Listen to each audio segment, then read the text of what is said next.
The Falcons trading up for James Pearce may look crazy, but so crazy it just might work.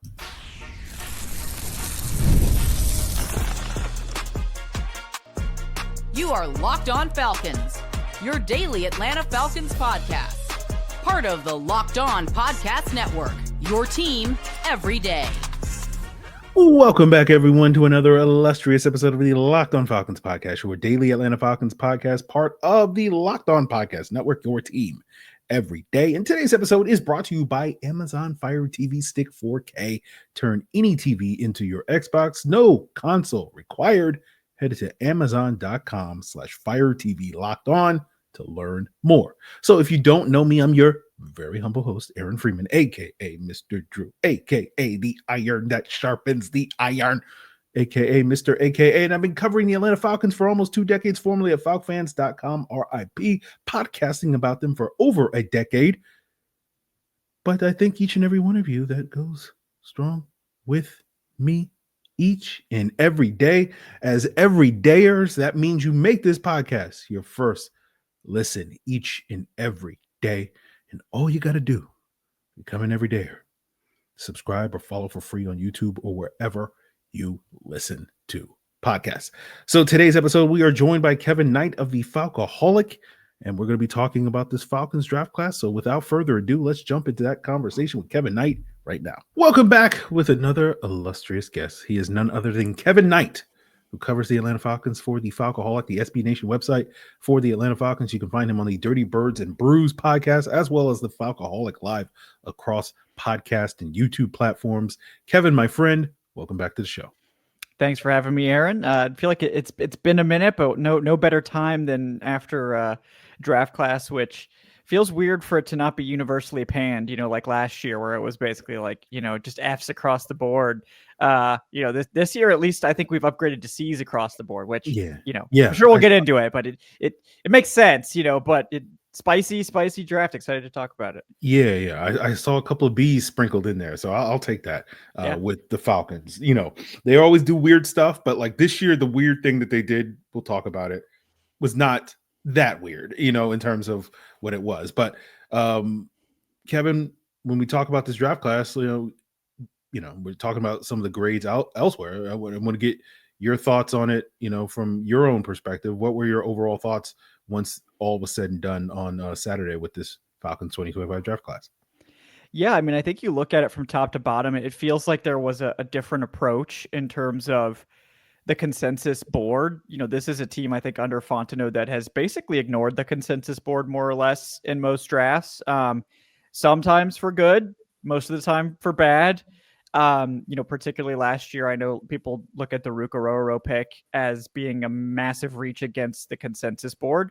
We'll see if that ends up panning out or not. Obviously, too early to tell there, but they haven't really seemed to care about it prior to this draft. It seems like something shifted this time. I don't know if it is actually shifting towards the consensus board because, there's, I think, it's been something that's been more publicized in recent years. And certainly, Arif Hassan has done a great job of like making it accessible to the average person. Whereas before, I think, mostly it was something that the media members kicked around.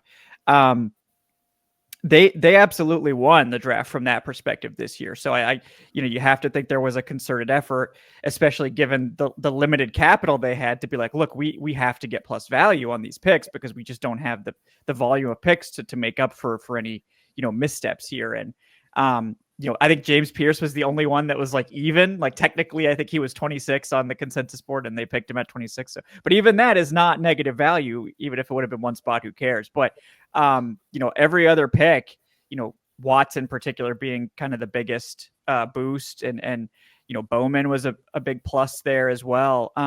They nailed the value of these picks versus the consensus board. And obviously the trade for Pearce is going to be the hot topic and what will sort of make or break this class.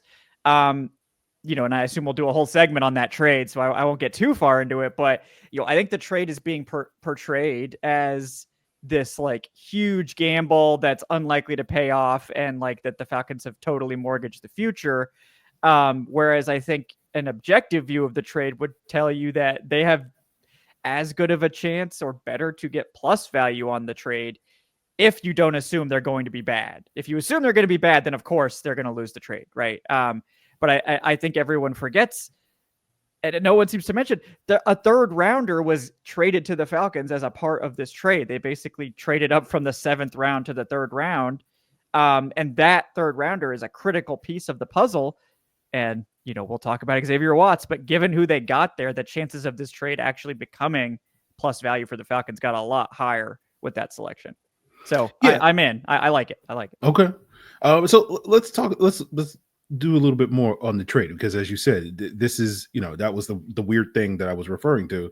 This is going to be the thing that is, if you're going to call this draft polarizing, people are either going to love it or hate it, or, I think most Falcon fans are like, yeah, or at least most that I've talked to are like, yeah, it's probably not a good idea to trade a future 1st round pick, but this has a really good chance of working out. So I'm curious, when the trade happened, what was sort of going through your mind with that? And then ultimately, do you feel like with the trade going through, does it put extra scrutiny on James Pearce, or do you feel like those two things are kind of separate? Yeah, I think given that you basically increased your 2nd rounder to a 1st rounder, I don't know that it really should put too much onus on Pearce, like in a vacuum. Obviously, he has to hit. I mean, any 1st round pick has to hit. So I don't know that there's any extra onus put on Pearce. It's more, I think, shifted onto the team as a whole, because now that there's a future 1st involved, the performance of the team is critical to determining who wins this trade. Because if the pick is pick 20, the Falcons probably win the trade. A lot of people forget that a future pick is worth a lot less, value wise, than a current year pick. That's easy to say, but it's hard. People don't factor that in. Like, people are going to be doing trade analysis next season and putting in the full value of that 2026 1st rounder or whatever it is, and saying, oh, look at how much value the Rams gained. That's not how you calculate trade value. You calculate it when the trade is made. Now, obviously, you have to sort of assume, and there's all these things. But I think if the Falcons end up being better than they were last year and finishing in the late teens, early 20s, they will come out ahead in trade value.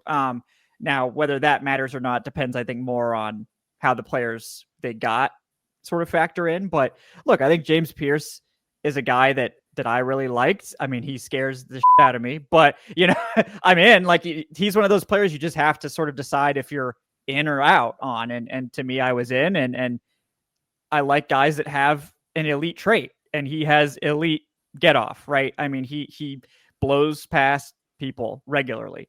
Now, outside of that, he's got to sort of build up a pass rush plan and all these other things. He does have moves. He just kind of strings them together randomly sometimes. But, I think he's got a trait that will win in the NFL. And when you have that, you've got to pass to instant production. So I think Pearce, I was totally fine with Pearce at 15. So, to me, that makes a lot of sense. You basically traded next year's 1st for another 1st round pick this year. And I think in a vacuum, that's not necessarily a bad thing, especially if you're concerned about where you're going to be picking next year. Obviously, the Falcons are assuming they're picking in the 20s. If they were assuming they were picking in the top 10, I would think I would be pretty upset, right? I think we would all be upset if we assumed they would be picking in the top 10. So given that they're assuming their picks will work and that the team will improve with this draft and should be picking later than they picked this year, I think it's easy to see a path to this trade being at least fair value for either side, which is fine. Like, that's also okay. Or even being plus value for the Falcons, particularly given that they got a 3rd rounder out of it. Like, I mean, I think that's so underrated in this whole thing, is that they didn't have a 3rd rounder.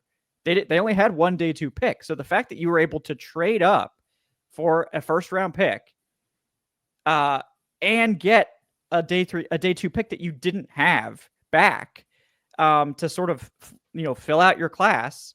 Like, you basically traded up back into the 1st round and left with the same number of picks that you came in with. Now, obviously, there's no 1st next year, and that's going to be a big deal. But, the 3rd rounder being involved, and that 3rd rounder being a guy that I would have happily taken with the 46th pick, makes, I think, the pathway to this being a winning outcome for the Falcons a lot more realistic, because Xavier Watts is a great player.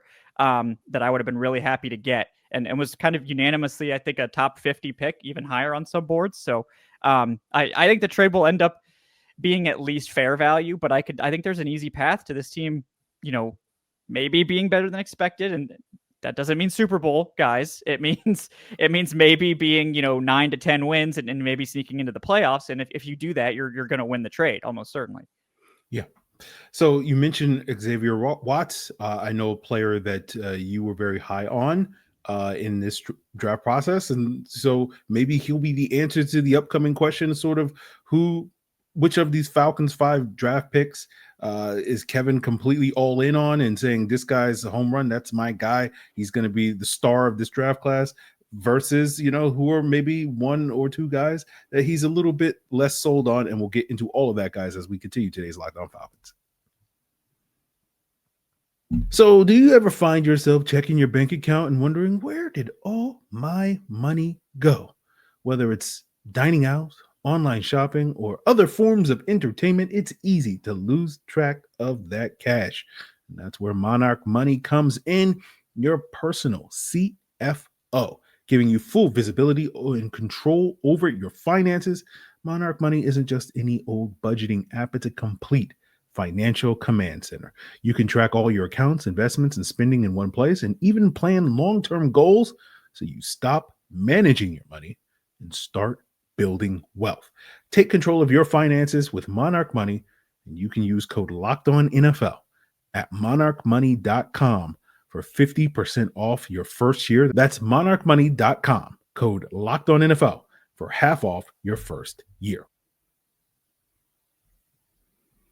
So, Kevin, usually this is termed like, who's your favorite pick, who's your least favorite pick, but we're going to change up the formula. Who are you all in? Who are you jumping, 10 toes down from this Falcons draft class as like, this is the guy, whether you think it's going to be the best player, whether you think it's going to be underrated value, and this guy's going to outperform his draft position. Who is that guy for you in this draft class?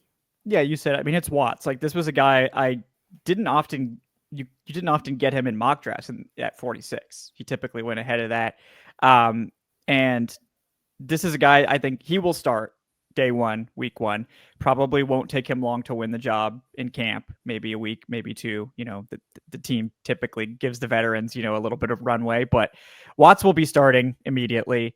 And he will give Atlanta flexibility in the safety room that they just haven't had. Going from Richie Grant to Xavier Watts is night and day. As much as UCF legend Richie Grant, right? He didn't, get to that legend status, unfortunately. Although he was listed as like the biggest addition of the 49ers offseason on the draft tracker, which that really should tell you something about where San Francisco's at the moment. But, this is a huge difference. Richie Grant couldn't cover deep. We know that. And as a box safety, he wasn't reliable either. So he just didn't take that next step. And a lot of people might look at this and be like, oh, well, is this just another Richie Grant? No. Xavier Watts doesn't need to take the next step. Xavier Watts is one of the best ball hawking safeties in college football, one of the most instinctual. He doesn't need to learn how to play safety or learn how to play deep. Now, as a run defender, he's just fine. He's fine. He's not the biggest. He's plenty like physical in terms of how he wants to go make tackles, but he doesn't always take the best angles, and he's not the most powerful tackler. But he got a lot better this year. Not too concerned about it. He's not going to be a thumper for you, but you drafted him to sit back, play deep, and get you turnovers, because if there's one thing we know this defense is going to need is turnovers, right? Like, even if all these guys they drafted hit, I guess if all the guys they drafted hit and start immediately, then maybe this defense actually could be good, but that's a pipe dream, right? It's not going to happen. So assuming the defense is still mediocre at best, they need what gets a mediocre to below average defense and turns it into an average one is takeaways.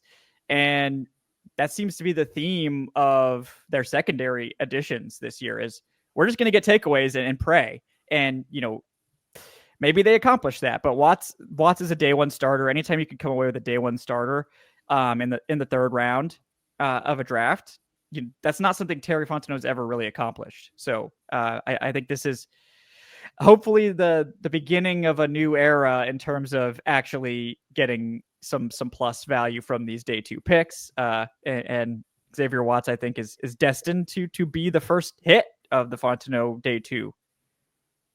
Okay. Well, Kevin, are you telling me you weren't sold on day 1 starter Jalen Mayfield in the 3rd round from a couple of years ago? Man, Jalen Mayfield was done dirty, but even then, we all know he was done dirty, but Jalen Mayfield also did not ever take a step after that either. So, yeah, that was a bold choice. Thankfully, they hit on Drew Dahlman later, and that ended up making up for it. But yeah, we weren't starting strong. So hopefully this is the final evolution that we've evolved. Yeah. I think if Xavier Watts is week 1 starter, which I think you're right, it's a pretty good bet that he will be, or at the very least we'll see some 3 safety looks where he's basically playing starters reps, even if Jordan Fuller is technically the starter.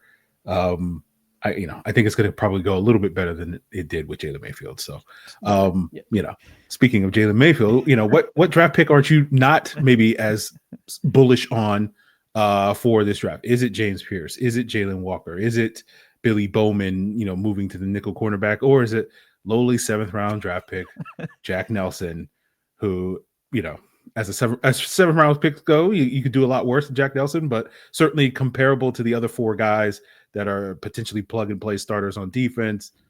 He's more of a developmental option. But who is maybe that one pick for you that you're still, have some concerns about?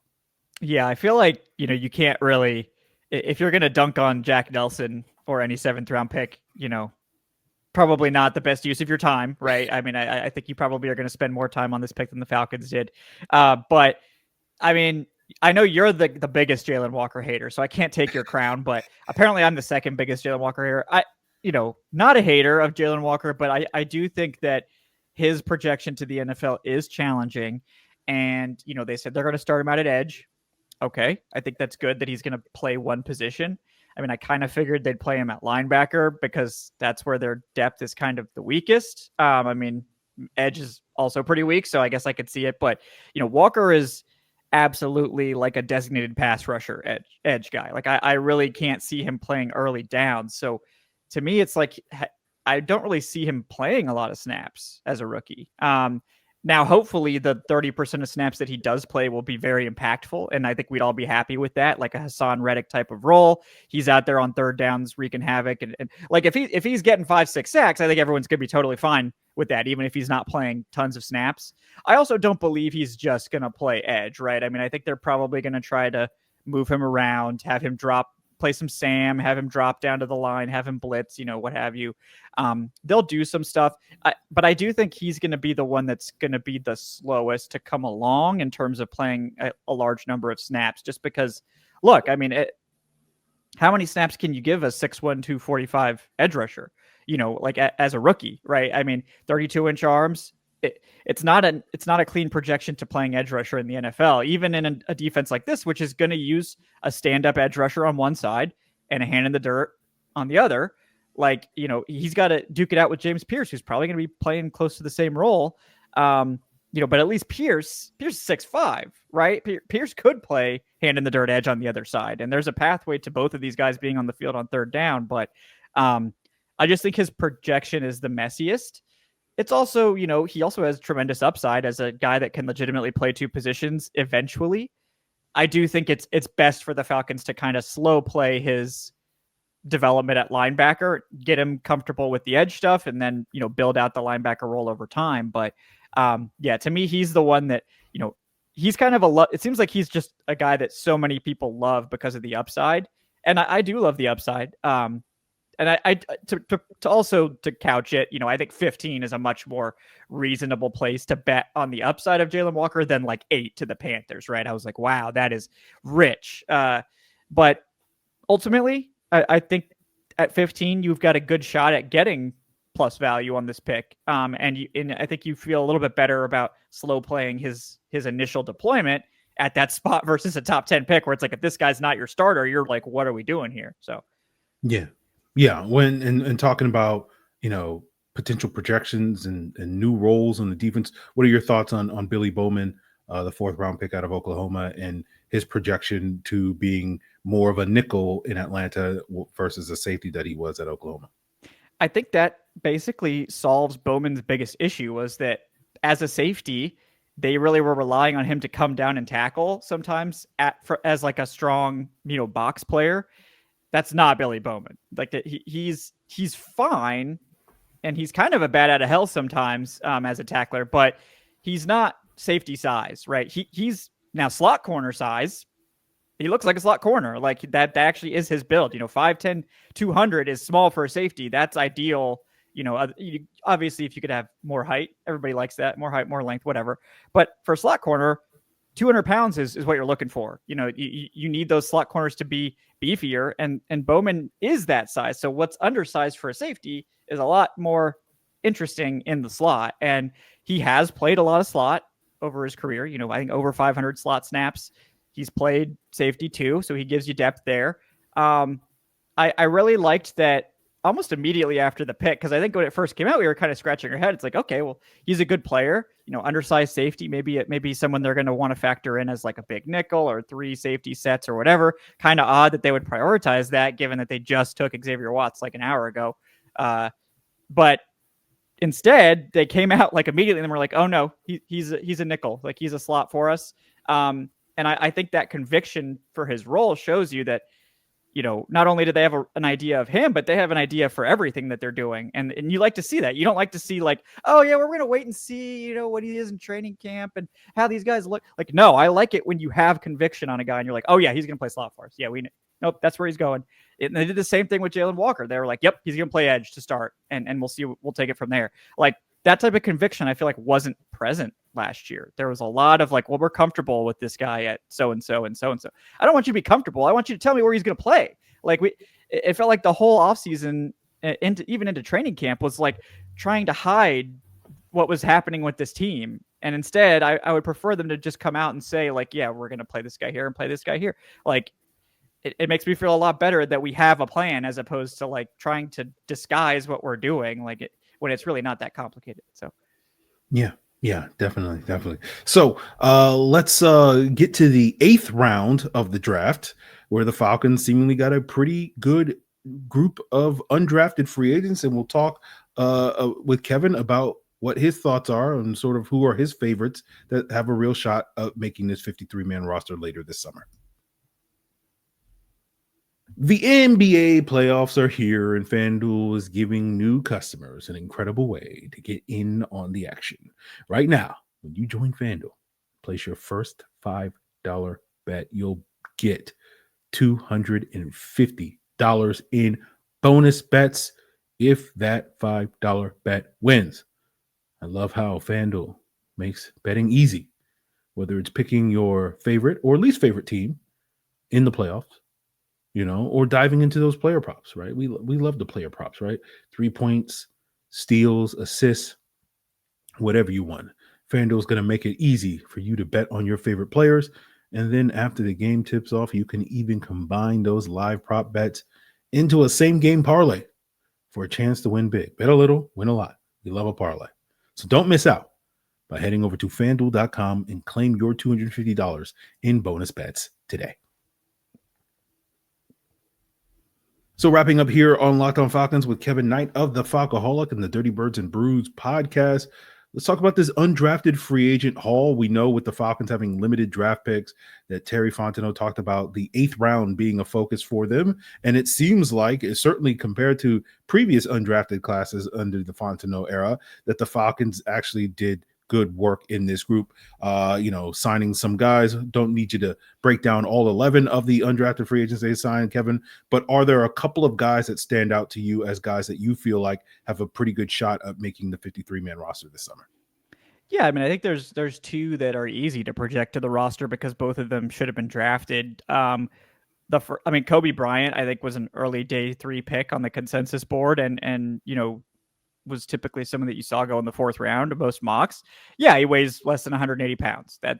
But Emmanuel Forbes weighed less than 180 pounds, and they felt, the Washington felt fine taking him in the 1st round, which obviously was very, very wrong. But teams aren't afraid to take chances on guys that are lower weight, so it does kind of boggle the mind why he why he got kind of dinged for the weight. And a guy like Emmanuel Forbes, I mean, obviously Forbes ran really fast. Great. See how much that helped him. I think Bryant's he's like first round chirp team. Like, I love that in corners, right? You love the corners that are going to go, because they're going to get their asses kicked regularly. That's what being a corner is. You're going to lose, and you have to be able to shrug that off. And not only do you have to shrug it off, you got to be able to go right back to the receiver and keep talking that trash. And that's Bryant's superpower. I feel like he's the all chirp team, captain of the all chirp team in this draft. And he's just a good corner. Like, I mean, he's not the flashiest athlete, not the smoothest athlete, not the best long speed. I think like lengthwise looks pretty good. I think weight wise, he's going to have to add 5 to 10 pounds, and that's going to be a journey for him. It's going to take a while. Those sub 200 guys, it takes a long time to put that kind of weight on without sacrificing, without sacrificing your athleticism. It's going to take some work. But I think Bryant has an easy path to the roster, honestly. Like, I mean, the Falcons brought in a lot of guys, but all Bryant, I think, has to do is just prove that he can play special teams, and he's going to make it, because this is a guy that won't last on the squad. So I think the fact that he's very likely to be poached really helps his chances of making the roster, because if the Falcons believe in him at all, they can't cut him. So that will definitely help his chances. And then the other guy would obviously be Nick Nash, the wide receiver, future wide receiver 3 of the Atlanta Falcons, Nick Nash, calling it now. But, this is a guy for someone who won the Triple Crown of, I think it was like targets, it was touchdowns, catches, and receiving yardage. It felt like nobody talked about him. I know he went to San Jose State, but played in the same conference as Ashton Jeanty. And I didn't hear constant complaints about Ashton Jeanty not being worthy of a pick because he played against the Mountain West. Obviously, Nick Nash, I think you watch the tape and, it's easy to see that he's not going to blow anyone away with his athleticism. He's not the fastest change of direction guy, not the smoothest mover. But for a guy that converted from quarterback 2 years ago, he has nuance in his route running and footwork that some guys never learn. Like, I think he's a natural receiver. I think he adjusted extremely quickly. And being a quarterback does help with that, right? Because you already know where you're supposed to be for your routes. Like, you know the route tree, you know the offense. It's not like transitioning from offensive line to tight end or something, and now you have to learn how to do all this stuff. Nick Nash is how quickly he's acclimated to the position is very encouraging. And his best traits are he's big. He's a great catch point receiver. He's got very good hands and coordination, and he's got very good contact balance. I mean, this is a guy that I wouldn't say he's creative after the catch, but he just stays on his feet super well. He's got great body control, great footwork. He doesn't go down on first contact typically. He's not going to run by anyone. His vertical routes are not going to create separation at the NFL level. But if you want him to be your short to intermediate slot guy, that's also going to be able to box out guys at the catch point, give you more of that physicality as like a slant receiver from the slot position. That this is a very different type of slot receiver than Ray McCloud, right? And I think you look at what the Falcons have brought in at receiver, it's like 7'6" one guys and above. They clearly are looking to get bigger at receiver. I don't think this means they're trying to kick Ray out of the building this year or anything, but I think going forward, they want a big slot, right? Whether they're going to move Drake in there or they're going to have someone else, play X, or they just want a big slot and Drake's going to be able to rotate with this guy on the outside. It seems like they want a big receiver. And given what the Rams have done, it makes a lot of sense that they would want that. That's what the Rams do. So I think Nick Nash absolutely has a path to the roster as a guy that can get out there, continue to grow. Like, this is still a guy that's only played 2 years. Does he have crazy high upside? No, but Puka Nacua supposedly didn't have high upside. That's why he went in the 5th round, right? I'm not saying he's Puka Nacua. Let's relax, people. But you don't have to be a crazy athlete to have success at the NFL level. It might keep you from being a wide receiver 1, maybe. But I think as a wide receiver 3, big slot, Nick Nash has the traits that you want. He's got the route running nuance. He's good at the catch point. He's got good contact balance. I think he's got the traits that they might be looking for as a future big slot option when Ray McLeod departs, or if they're just looking to go bigger for rundowns out there. And my final question for you, Kevin, with the 4 defensive rookies added to the roster in this draft, coupled with arguably 4 not rookies, but barely played second-year players from last year's draft, do you feel like this youth movement on defense will pay dividends for the Atlanta Falcons this season? Yeah, I mean, it obviously sucked that we didn't get to see it, like any of the 3 defensive tackles that they drafted last year play more than a handful of snaps. We got to see some flashes from Rook, which is nice, but I feel pretty strongly that Rook will be a starter. I feel pretty good about Dorless might be an edge rusher for them now. Like, I don't know. Like, I'm kind of trying to piece this together. I do wonder if he's going to play more 5 tech for them at this point. Same thing with Zach Harrison, kind of shifting more guys, because like we talked about earlier, this 4-3 under, you guys remember it from Dan Quinn, right? They're going to have a stand-up guy on one side, and they're going to have a 5 tech hand in the dirt guy on the other side. They've got a lot of stand-up guys at this point. They got Ebiketie, they got Jalon Walker now, they got James Pearce now. James Pearce can do either technically, but it was kind of like, well, who are their big ends? Like, who are the big ends going to be? Because you got to have a big end over there so you don't get caved in against the run. But you look at it, if you look at Zach Harrison going there, that's an option. Dorless is an option. Braylon Trice is a much bigger edge rusher than I think people realize. This man was 270 coming out of the draft.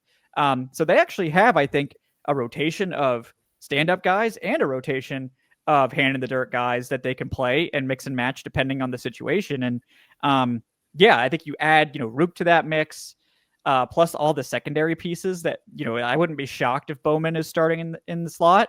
I think that's probably the biggest projection. But Watts is going to start. You have to think one of Jalon Walker or Pearce is probably going to start, or at least play a significant third down role. Trice is kind of a wild card. It's like, well, anything we could get from Trice at this point would be nice. I think you're absolutely right. Like, we're going to see, I think a couple of years ago, the Rams got panned for this strategy where they basically went in, and this time it was all in one class, right? The Rams just were like, well, we're cutting a bunch of guys and we're going to draft like 8 dudes and you guys are going to have to play. And it ended up working out for them. I think not many people thought that it would, myself included. So I like this strategy of we're going to draft some guys, season them up, and then go to the youth movement the next year. So those guys maybe have a little bit more experience, but it's anyone's guess how it turns out. But, can't be worse than last year, more than likely. So I'm excited to see how it shakes out at the very least. Well, Kevin, I always appreciate you coming on, sharing your insights into this Falcons draft class. We couldn't get you on before the draft, but we got you on when it mattered, right? Where the takes really matter after the draft. Let the people know where they can find some of your other takes and some of the other stuff that you're working on. Yeah, guys, you can find me at Falcoholic Kevin on Twitter. I am also running the Falcoholic YouTube channel, and that's where you can find all of my shows. We have our live shows on Wednesdays where Aaron's a frequent guest, Wednesdays at 8 p.m. Eastern. And then on the podcast platforms, it's called Dirty Birds and Brews. You can find that on all your podcast platforms. So go give that a listen as well after your if you do happen to exhaust all of the episodes that Aaron puts out, which is a lot, and you still are looking for more, then definitely come check out Dirty Birds and Brews. So there you go. So, guys, that's going to do it for us here. Thanks again to Kevin Knight of the Falcoholic. Still coordinating schedules to see if we'll get a guest on tomorrow. That will be in store for you. So continue to make Locked On Falcons your first listen. Check us out on YouTube or wherever you listen to podcasts. Or check out any of the great shows here on the Locked On Podcast Network. Again, Locked On's got you covered like nobody else does when it comes to draft coverage. So find out about every single pick, every single player for every single team as part of the Locked On Podcast Network. Your team every day.